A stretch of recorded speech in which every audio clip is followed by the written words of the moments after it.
I feel very badly for Paul Manafort. I think it's been a very, very tough time for him. But if you notice, both his lawyer, a highly respected man, and a very highly respected judge, the judge said there was no collusion with Russia. It's had nothing to do with collusion. There was no collusion. As we mentioned earlier, President Trump told reporters today that federal judge T.S. Ellis said there was no collusion with Russia, and that's not exactly what this federal judge said. According now to the court transcript, Judge Ellis said Manafort was, quote, not before the court for anything having to do with colluding with the Russian government to influence this election. As we reported on this broadcast last night, Judge Ellis sentenced Manafort to 47 months in prison, well below the sentencing guidelines that called for up to a quarter century in jail.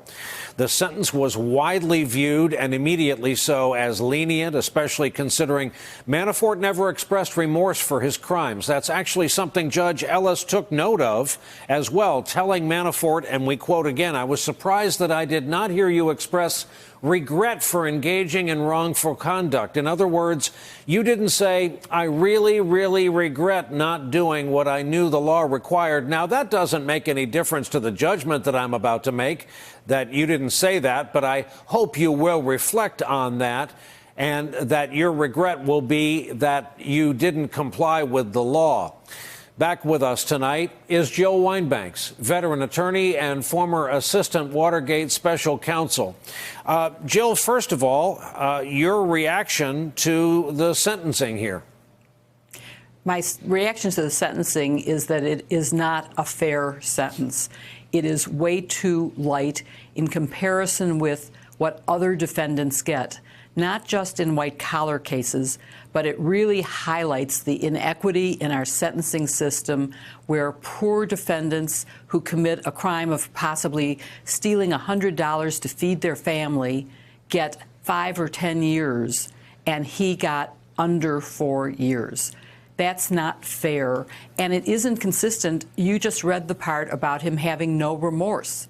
For a defendant who has no remorse to be rewarded with a light sentence is really inconsistent. So when he says, "I hope you'll reflect on it," he should have given him more time in jail to reflect on it. And what's the danger of having a president misquote, in effect, a federal judge? It's the danger that we have every day with Donald Trump misleading the public. He says things that people will believe because he has said them, when they aren't hearing what the real fact is. The judge, first of all, it was a total red herring for him to even comment on this, because, of course, the case had absolutely nothing to do with any conspiracy to hurt the American elections with the Russians. The crimes that Manafort was tried for were bank fraud, tax evasion.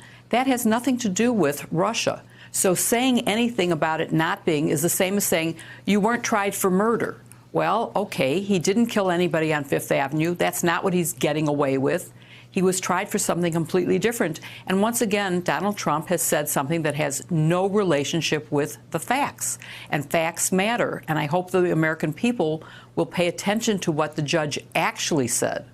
No one needs to remind someone with your resume, but for our viewers, perhaps, this is a lesson in the fact that federal judges follow the same vagaries as all people do in society. You can't pick your federal judge. They're assigned to you, often via lottery. I want to read this to you from Axios. This was from August of 2018, and it's part of a profile of this judge, who's not the first federal judge to enjoy his own story or the sound of his voice. He has routinely broken in on questioning, limited admission of evidence, and exhorted lawyers to expedite, all the while entertaining spectators with humorous asides about his age, his wife, his Navy past, his lack of an email address, the jury's lunch menu, split infinitives, and the noise produced by a machine intended to keep bench conferences from being overheard, like the sound of waves crashing.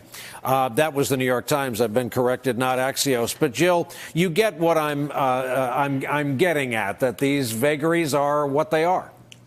They are, but in this case, I was very upset during the trial at some of his behavior. He was extremely harsh on the prosecution. He said things like, "You're crying in my courtroom."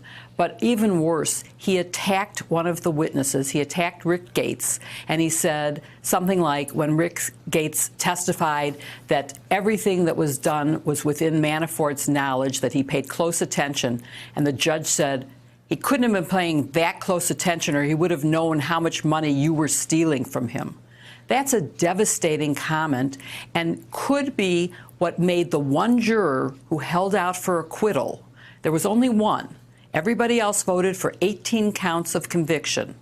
And maybe that's the thing that changed that one juror's mind and affected the outcome of this trial.